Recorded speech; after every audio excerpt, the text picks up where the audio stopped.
जय हिंद दोस्तों, आज हम बात करते हैं प्रधानमंत्री उज्ज्वला योजना 2.0 के बारे में। ये जो प्रधानमंत्री उज्ज्वला योजना 2.0 है, इससे पहले एक योजना चलती थी प्रधानमंत्री उज्ज्वला योजना 1.0 और प्रधानमंत्री उज्ज्वला योजना 2.0 है वो पिछले हफ्ते बहुत ही ज्यादा चर्चा में रही थी दोस्तों।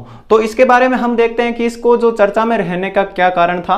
हम देखेंगे कि ये चर्चा में क्यों रही थी और दूसरा हम देखेंगे कि ये जो योजना है इसके बारे में हम देखेंगे कि ये योजना है क्या और किस प्रकार ये जो है पहली वाली योजना से भिन्न है। और हम देखेंगे कि उज्ज्वला योजना, प्रधानमंत्री उज्ज्वला योजना 1.0 जो इससे पहले चलती थी उसको किस वर्ष लागू किया गया था और इसका जो मंत्रालय है वो कौन सा मंत्रालय था और इस योजना को किस उद्देश्य से शुरू किया गया था।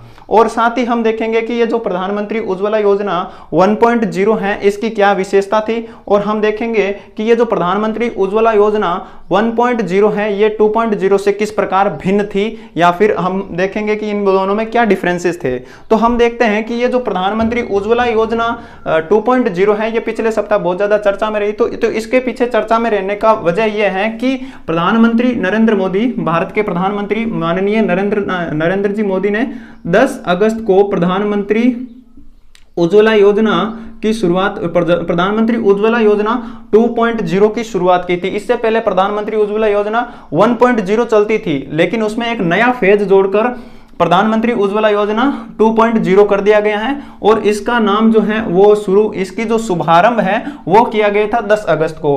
तो किया गया था केंद्रीय सरकार यानी कि प्रधानमंत्री जी द्वारा किया गया था, केंद्रीय सरकार द्वारा इसका शुभारंभ किया गया था। ठीक है दोस्तों, आगे हम देखते हैं कि ये जो प्रधानमंत्री उज्ज्वला योजना है इस योजना में है क्या। तो ये जो प्रधानमंत्री उज्ज्वला योजना है इसमें 21 लाख परिवार जिसमें कि 1 करोड़ लोग शामिल होंगे और ये जो 21 लाख लोग हैं ये 50 जिलों से आएंगे। मतलब ऐसे मानिए कि 21 लाख जो परिवार हैं उन परिवारों को, जिनमें एक परिवार में अगर 5 सदस्य माने तो इस प्रकार अनुमान से लगाया गया है कि 1 करोड़ लोग होंगे। तो 1 करोड़ लोगों के जो कि 50 जिलों के होंगे, 50 जिलों के ये लोग होंगे तो इनको जो है निःशुल्क एलपीजी कनेक्शन दिया जाएगा, निःशुल्क गैस कनेक्शन दिया जाएगा। और इससे पहले एक योजना चलती थी जिसे कि 2016 में लागू किया गया था। 2016 में प्रधानमंत्री उज्ज्वला योजना 1.0 लागू की गई थी और इस योजना को लागू करने वाला जो मंत्रालय था वो था केंद्रीय पेट्रोल व गैस मंत्रालय, केंद्रीय पेट्रोल व गैस मंत्रालय के द्वारा इसको लागू किया गया था।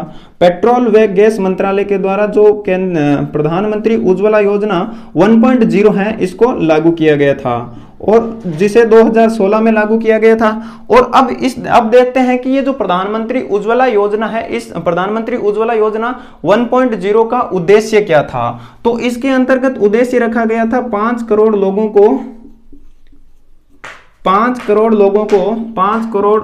को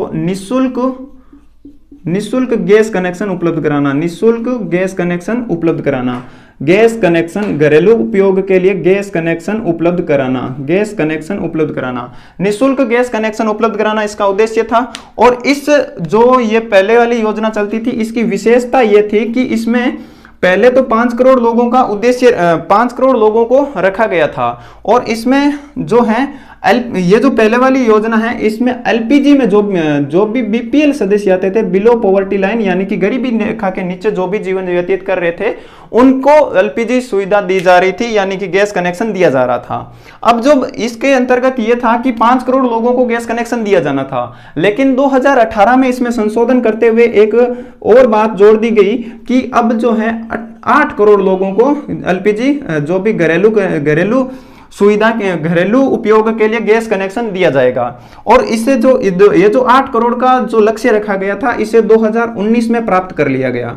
अब 2019 में जब इसे प्राप्त कर लिया गया तो इससे यूएनओ यानी कि संयुक्त राष्ट्र संघ इसकी प्रशंसा करते हुए कहते हैं कि यह विश्व स्तर पर सबसे सफलतम योजनाओं में से एक है, क्योंकि इसमें शुरुआत में लक्ष्य रखा गया था 5 करोड़ लोगों को लाभान्वित करना और उसके बाद में जब 8 करोड़ लोगों को 2019 तक लाभान्वित कर दिया गया तो संयुक्त राष्ट्र संघ ने इसकी प्रशंसा में यह कहा था। और दूसरा इसमें एक उद्देश्य यह था कि ऊर्जा सशक्तिकरण इसमें होगा, ऊर्जा का सशक्तिकरण और साथ ही महिला सशक्तिकरण भी होगा।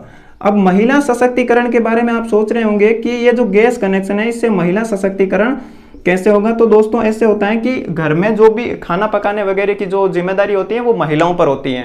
अब महिलाओं को खाना पकाने के लिए करना यूं होता है कि जो घर में ईंधन के लिए लकड़ी वगैरह होती है तो वो उनको बाहर से कहीं से लानी होती है, जंगल में जाकर बीन कर लानी होती है। अब जब वो गट्ठर लेकर आती हैं लकड़ी का तो उनके सर पर बहुत ज्यादा बोझ होता है और बोझ के कारण वो बहुत ज्यादा थक जाती है। इसके कारण वो अन्य गतिविधियों में भाग नहीं ले पाती, अदर एक्टिविटीज में वो भाग नहीं ले पाती।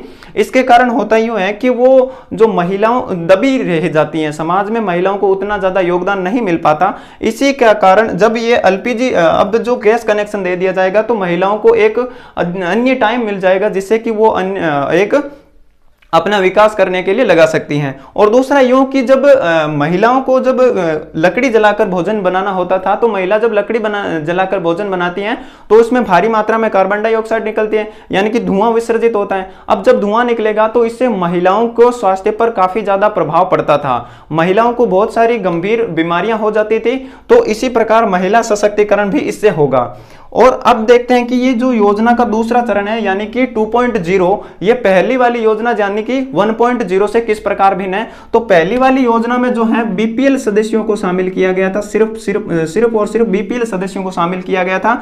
अब इस योजना यानी कि 2.0 के अंतर्गत बीपीएल सदस्यों के अलावा सभी सदस्य इसमें भाग ले सकते हैं और सभी सदस्य इसका जो लाभ है वो उठा सकते हैं। यानी कि अब और पहले वाले में ये होता था कि स्थानीय नागरिक होना जरूरी था, यानी कि जिस क्षेत्र के वो लोग हैं वो उसी क्षेत्र के लोग जो होते थे वो इस योजना का लाभ उठा पाते थे। लेकिन अब इस वाली दूसरी वाली यानी कि 2.0 के अंतर्गत ऐसा किया गया है कि अगर आप किसी भी क्षेत्र में रह रहे हो या फिर कोई प्रवासी लोग भी हैं या फिर प्रवासी मजदूर जो हैं वो अगर इन 50 जिलों के अंतर्गत आते हैं तो वो इस योजना का लाभ उठा सकते हैं। तो दोस्तों ये थी प्रधानमंत्री उज्ज्वला योजना 2.0, जिसके बारे में पिछले जो हफ्ता में बहुत सारी चर्चाएं हो रही थी, तो इसके बारे में मैंने सोचा आपको जानकारी देना जरूरी है।